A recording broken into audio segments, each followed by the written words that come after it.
తెలంగాణలో ఐఏసీసీ ఇన్ఛార్జిగా ఇటీవల బాధ్యతలు చేపట్టిన మీనాక్షి నటరాజన్ పార్టీకి కొత్త రూపాన్ని తీసుకురావడానికి పూనుకున్నారు. గాంధీ భవన్లో అనుబంధ సంఘాల చైర్మన్లు, అధ్యక్షులతో ఆమె సమావేశమయ్యారు. పీసీసీ అధ్యక్షుడు మహేష్ కుమార్ గౌడ్ ఆధ్వర్యంలో జరిగిన ఈ భేటీలో రాష్ట్ర రాజకీయ పరిస్థితులు, పార్టీకి సంబంధించిన కీలక అంశాలపై చర్చ జరిగింది.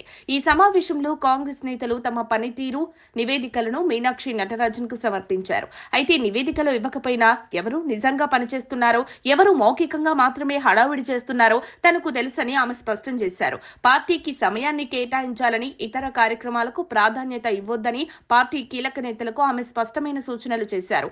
అంతేకాకుండా కాంగ్రెస్ లో అంతర్గత విషయాలు బయటకు పొక్కితే కఠిన చర్యలు తప్పవని ఆమె హెచ్చరించారు. పార్టీలో ఏదైనా అభిప్రాయ భేదాలుంటే రాహుల్ గాంధీ లేదా సోనియా గాంధీ వద్ద ఫిర్యాదు చేయొచ్చని సూచించారు.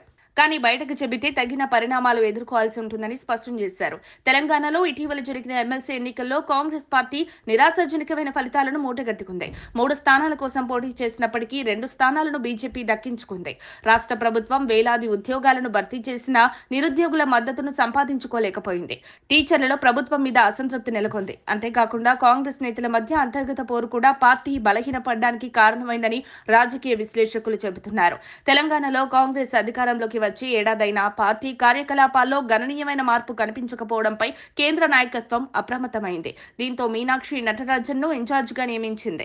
ఎమ్మెల్సీ ఎన్నికల ముందు కేవలం 10 రోజులు మాత్రమే ఆమె బాధ్యతలు చేపట్టినప్పటికీ ఇప్పటి నుంచి తన విధానాలను అమలు చేయడం ప్రారంభించారు. లాబియింగ్, సిఫారసులు ఇక పనిచేయవని ఆమె పార్టీ నేతలకు సంకేతాలిచ్చారు. పార్టీ విధులను నిర్వర్తించడంలో అలసత్వం ప్రదర్శించిన వారిని ఉపేక్షించబోమని హెచ్చరించారు. ఇంకా తెలంగాణ ప్రభుత్వం ఎన్నికల సమయంలో ఇచ్చిన 6 ప్రధాన హామీలను అమలు చేస్తోంది. మహిళలకు ఉచిత బస్సు ప్రయాణ సౌకర్యం కల్పించడం, ఆరోగ్యశ్రీ పరిధిని విస్తరించడం, రైతుల రుణమాఫీ, ఇందిరమ్మ ఇళ్ల నిర్మాణం మొదలైన పథకాలను ప్రవేశపెట్టింది. కానీ ప్రతిపక్షాలు తమ వ్యూహాలను సరిగ్గా అమలు చేయడంతో అధికార పార్టీ ప్రతిస్పందించలేకపోతుందనే విమర్శలు ఉన్నాయి. తెలంగాణ కాంగ్రెస్ కు 3.5 ఏళ్ల పాలన ఇంకా మిగిలింది. లోకల్ బాడీ ఎన్నికల వరకు పార్టీ నాయకులు నేల మీదకు వెళ్లి ప్రజలకు దగ్గరయ్యే ప్రయత్నం చేస్తే గట్టి ఫలితాలు సాధించవచ్చని విశ్లేషకులు అభిప్రాయపడుతున్నారు. విమర్శలు చేయడం కంటే ప్రజల నమ్మకాన్ని పొందేందుకు పార్టీ నాయకత్వం ముమ్మర కృషి చేయాల్సిన అవసరం ఉందని సూచిస్తున్నారు. పార్టీలో ఏం నడుస్తున్నా, ఏం జరిగినా అంతర్గత విషయాలు మాత్రం బయట చర్చ చేయొద్దని హెచ్చరించారు మీనాక్షి నటరాజన్. పార్టీ యొక్క అంతర్గత సమాచారం బయటకు లీక్ చేసిన వారిపై తప్పకుండా కఠిన చర్యలు ఉంటాయన్నారు. ఒకవేళ పార్టీ కార్యకర్తలకు, నాయకులకు నా పనితీరు నచ్చకపోయినా రాహుల్ గాంధీకి లేదా సోనియా గాంధీకి ఫిర్యాదు చేయొచ్చని తెలిపారు. కానీ బయట మాత్రం పార్టీ అంతర్గత విషయాలు ప్రస్తావిస్తే మాత్రం కఠిన చర్యలు తప్పవు. Telangana AICC chief Meenakshi Natarajan party నేతలను, నాయకులను హెచ్చరించారు. మరిన్ని అప్డేట్స్ కోసం మా కాయ్ టీవీని సబ్స్క్రైబ్ చేసుకోండి.